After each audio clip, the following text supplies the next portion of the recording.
Assalamu alaikum wa rahmatullahi wa barakatuhu. Welcome to today's Friday Reflections on this just into the early hours of Saturday morning. Juma Mubarak. I hope everyone is well wherever you are tuning into this from. Today, I would like to share with you something from this wonderful book, The Sufi Science of Self-Realization by Mawlana Shaykh Hisham Kabbani. And I'm going to be reading from where are we? Page 58. Chapter is called Anger or Al-Ghadab. A man said to the Prophet Muhammad sallallahu alaihi wasallam, "Advise me." He, the Prophet sallallahu alaihi wasallam, replied, "Do not become angry." This is in Bukhari. Anger is the worst of all 17 of the ruinous traits. It may easily be said that anger is the source from which all of the others flow. That is why, in the story of Grand Sheikh and the wrestler, the levels of fellowship were indicated by the different students' reaction to testing with anger. When a person is overpowered by anger, it is akin to intoxication. His anger takes him far from his normal pattern of thinking, and they become unable to reason rationally.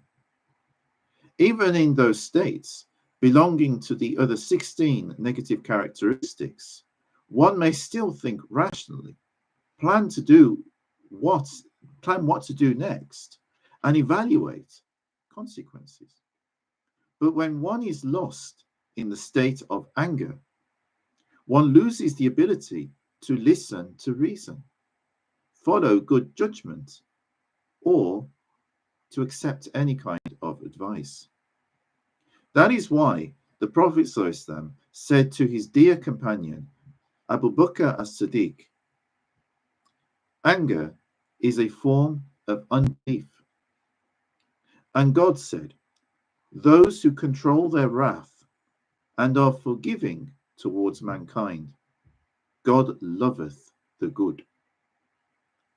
This is in Surah Al-Imran, Surah which is Surah 3 and Ayah 134. And this is referring to its opposite. God here mentions those who are able to control their anger. Moreover, God makes it clear that those who forgive the ones who incite their anger will be rewarded by him. The saints teach that anyone who wants to eliminate anger from their character must count how many times his or her temper is lost each day, even mildly. This is precisely why the Prophet ﷺ confirmed, if you contemplate in isolation for 1 hour, God will reward you as if you worshipped him with voluntary devotion for 70 years. Alaikum assalam. Any person engaged in such a struggle, with such intention and commitment, will receive this reward. Such seekers must reflect on how many times they become angry during the day and resolve to do better tomorrow. I got angry because of this, so tomorrow I will try my best not to make the same mistake. So at least I will eliminate one fault. Anyone seeking to eliminate anger from their character must continue in this way, examining how many times they became angry and what caused it, thereby eliminating one fault after another. Then God will support that person and the saints will be praying for them. So you see, a lot of people, they get angry and they don't think about this. But anger is a serious thing. Of all of the mistakes that we can make, of all of the faults that we can have,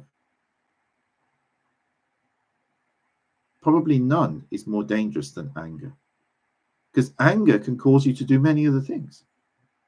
As I mentioned in my sohbet the other day, a person who gets angry might even end up killing someone or hurting them very badly.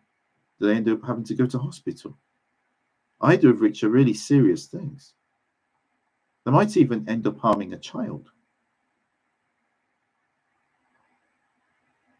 So really, I mean, this can lead to so many other sins, so many other crimes. It is not a small thing. And that's why the Prophet ﷺ put great emphasis on not becoming angry. And why Allah said in the Holy Quran that those who control their anger and are forgiving towards people, that Allah will forgive them, because Allah loves them.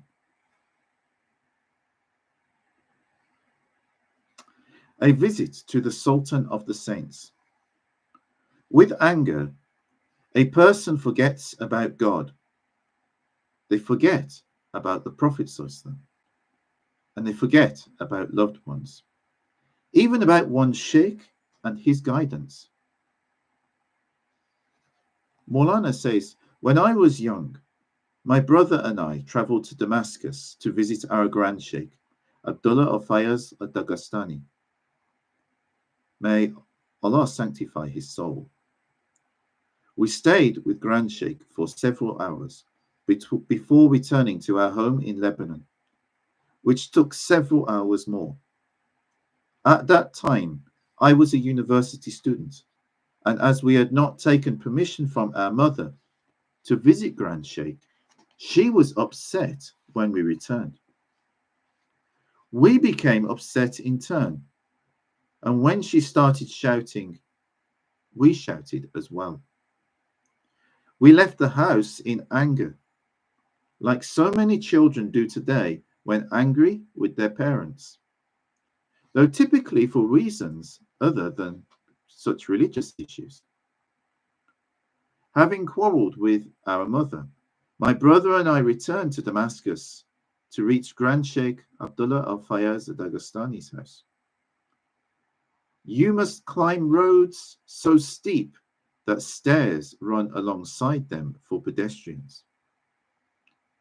We climbed at least 120 steps to reach his holy place on the mountain, Jabal al-Qasiyun. Concerning this mountain, it is said that the companions of the cave are buried there.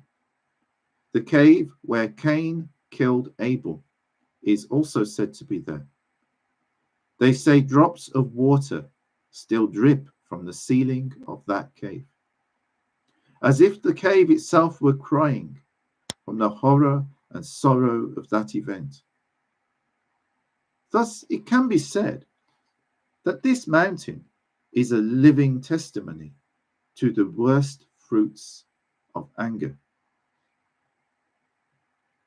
High in this mountain, overlooking Damascus, is the station of the 40, the place of Budala Asham, the 40 saints in charge of managing the world's affairs, who come in spirit every night to pray at their respective niches.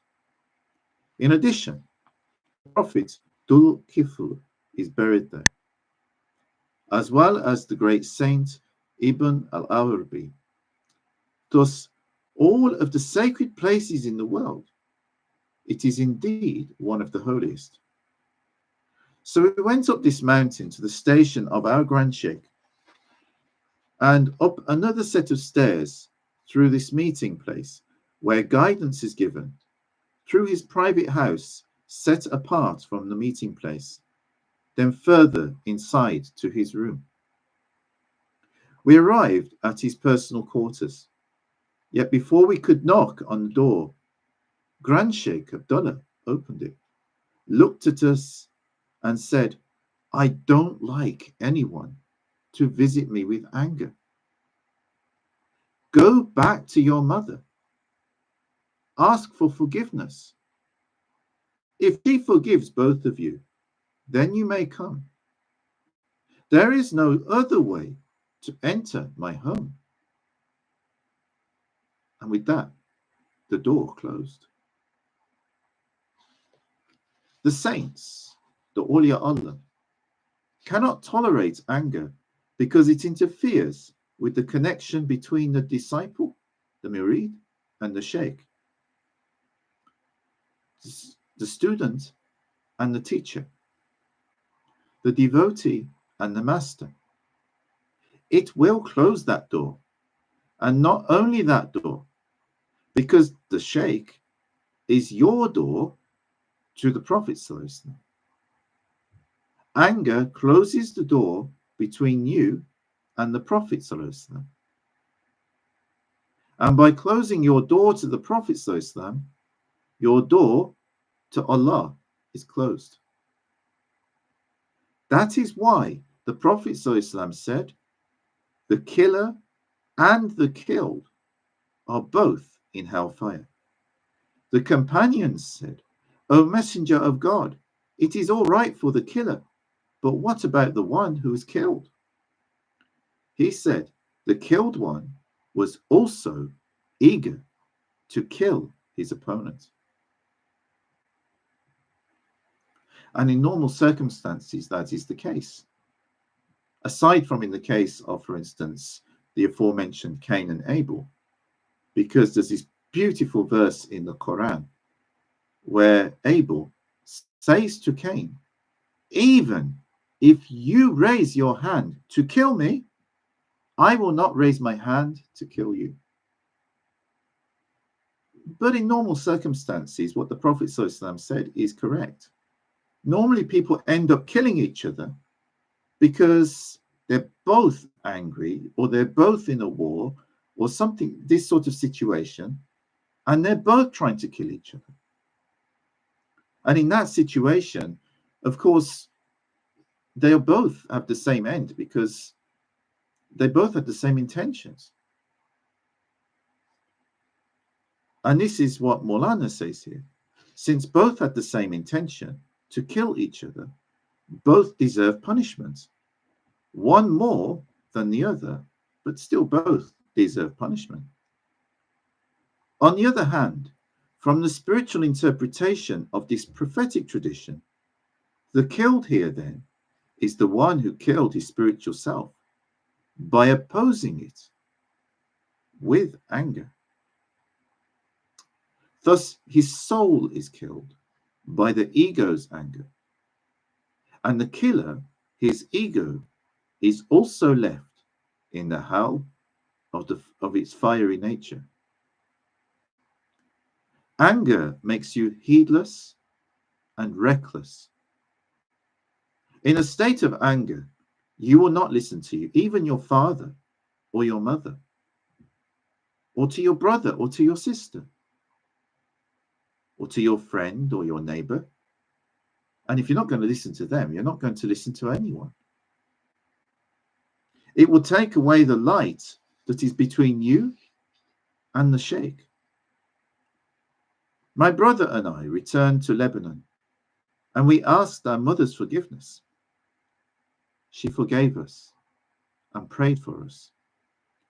After 2 or 3 days, we sought her permission to go and visit Grand Sheikh, and she gave it. Now, I will let you enter, and I will tell you something very important that normally I will never reveal. But by order of the Prophet ﷺ, I am saying to you.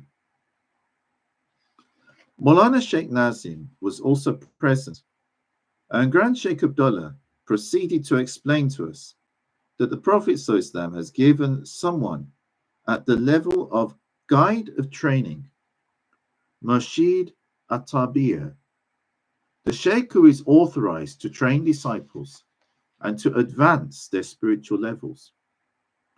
He gives them permission to observe his disciples all the time, as the disciple must be under the supervision of the Sheikh every moment of each day and night. 24 hours a day, 7 days a week, without a single moment's neglect. Even if the Shaykh has 1 million disciples, he will observe all of them simultaneously. He can always reach them, even if they number 100 million. How is this possible? Because this power is from the Prophet ﷺ, to whom Allah gave the power to observe all his community, dead or alive, in every moment. Grand Sheikh explained to us that the Prophet ﷺ watched over the entire community while he was here in the physical world. And even now, from the other life, the Prophet ﷺ can see us at every instant. For this reason, God gave him the title Witness, Shahid. About this power of witnessing, God said, we have sent to you, O man, a messenger to be a witness against you. This is Surah Al-Muzammil, 73:15. And the Prophet ﷺ's perception is put on a par with that of the Lord of the worlds, who sees and encompasses all on the one hand, and on the other, that of all the living believers, when he says, Allah and his messenger will see your conduct. This is in Surah Al-Tawbah, 994. And act. Allah will behold your actions, and so will his messenger and the believers. Surah At-Tawbah 9:105. And the Prophet ﷺ said, my life is a great good for you. You will relate about me, and it will be related to you. And my death is a great good for you. Your actions will be exhibited to me. And if I see goodness, I will praise God. And if I see evil, I will ask forgiveness of him for you. From the power that God gives him, the Prophet ﷺ gives power to the Shaykh to observe his followers in this manner. And the Shaykh looks. That is one of the meanings of the prophetic tradition. Fear the vision of the believer, for verily he sees with the light of God. And this is in the Holy Quran. Well, it's not. It's actually this. This is actually from Tirmidhi. Just reading, and it's Hassan. Grand Sheikh Abdullah said, "This is our authority, given to us by the Prophet ﷺ. Naqshbandi guiding sheikhs, murshideen, have permission to check their disciples 3 times in each 24-hour period, to give them a sense that they are being tested. The sheikh creates a situation where the disciple finds himself in difficulty, and as their anger overtakes them, they are observed in their reactions. Oh, I'm being tested. My sheikh is looking at me. My Prophet ﷺ is looking at me. My Creator is looking at me. And then let's go of anger for God's sake. Or, alternatively, they overreact and forget about their sheikh, their Prophet, and their Creator, and follow the anger of their ego, saying, I am my own master, and I will do as I please. In only an instant, he will fail that test, and the sheikh must record the result. Then the sheikh will present another opportunity, a second test within that 24 hours, then a third, to see how rude the disciple is. If he uses harsh language, and if he speaks as if he is authorized to correct all others, While the sheikh is testing a disciple, he may also use the actions of that disciple to test another.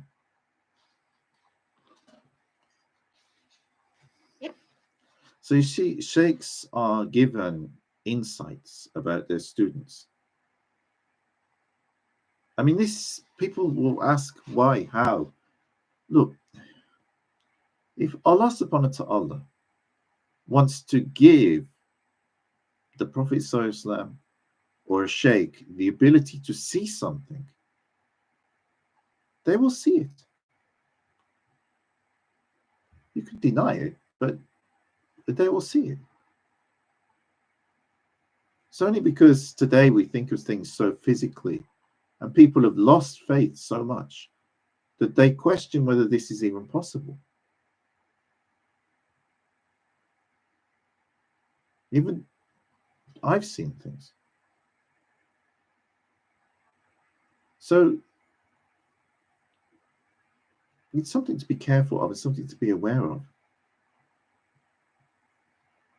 And even if you don't believe in that,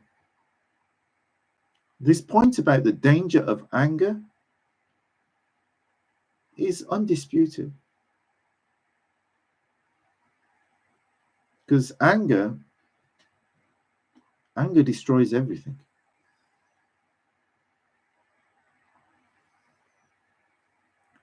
And Mawlana Shaykh Hisham says, you must burn down this, the greatest tree from among the ruinous traits within your heart. By keeping anger down, like a dog, if you restrain a dog in a small room with every opening closed, leaving them only food and water, they will bark and bark. After 1 or 2 days, however, they will stop barking. That urge will die. If you let your anger bark, bark, and bark, allowing it to rage in your heart and appear in your features, or worse, be expressed on your tongue, you'll be ruined by its overwhelming strength. Anger will control your thoughts and perceptions. Yet, if you begin to control your anger by keeping quiet, not allowing it to reach your tongue, and not giving it control of your actions, anger will dissipate. At that time, the spiritual form of your sheikh will appear in front of you. And when this happens, the spirituality of the Prophet ﷺ takes control by completely calming down that anger. For that reason, the Prophet ﷺ said, if any of you becomes angry, let him keep silent. Bukhari, Musnad Ahmad. You know, I'm reminded here, there's actually even in the stories of Jesus that the Christians tell from their Bible, there is a story about Jesus being on the sea, and he was actually resting on a boat, and the sea was, a massive storm came, and Hazrat Isa alayhi salam was resting, and the disciples started panicking, and then they woke Jesus and said, Master, the waves are everywhere, it's a storm, we're all going to die. But then Hazrat Isa alayhi salam, he calmed the storm. Now, of course, I mean, that was a storm, but these parables, they also reflect an inner reality. And when we get angry, that anger is like a storm. And just as how a storm seems uncontrollable, and if you try to fight it, you will be blown and battered from all around. But if you remain calm, if you keep yourself somewhere safe and you remain calm in that storm, eventually the storm will pass. And you'll be safe, you won't be injured or worse. Anger is like that. Anger is the storm that happens within us. It is the fire that happens within us. But it is happening inside you. How powerless you are if you can't stop it. But you can, because it is happening inside you. You can always point your finger at other people and say what they are doing. You can't control any of those people, but you can control yourself. It might take some practice. It doesn't happen overnight, but you can.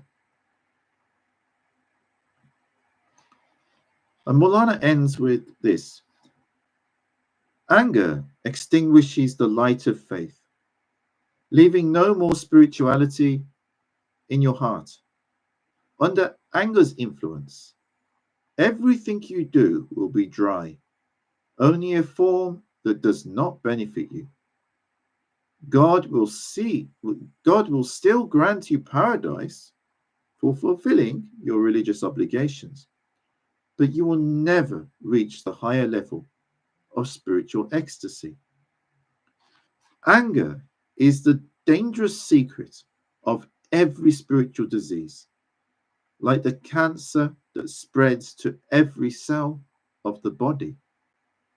Someone may have a tumor. When it is first discovered, it is small, but if it is not removed, it is likely to grow. Anger is like a small tumor, hidden in the heart of human beings, through which Satan enters. The Archangel Gabriel came to the Prophet ﷺ when he was young, opened his heart, and removed that speck related to Satan. Thus, all human beings have that speck except the Prophet ﷺ. For his personal devil accepted faith and turned from evil. If you do not remove that speck of anger inside you, it will grow to extinguish the light of faith in your heart, and thus Shaitan will take a share from all of your actions. May Allah protect us all from anger. Hasbunallahu wa ni'mal wakeel. Wa la hawla wa la quwwata illa billahi al-aliyyil azim. By the way, that's the book, if you're interested. Sufi Science of Self-Realization, published in 2006. But mashallah, this is a first edition as well, by Fons Vitae.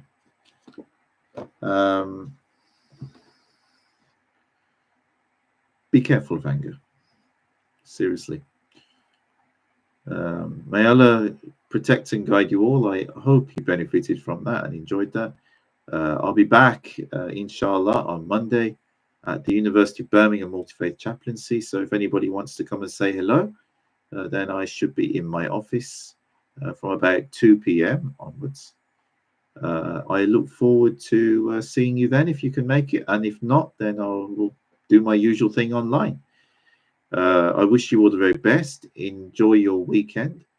And if you're in the UK, have a very good evening. But wherever you are, Assalamu alaikum wa rahmatullahi wa barakatuhu.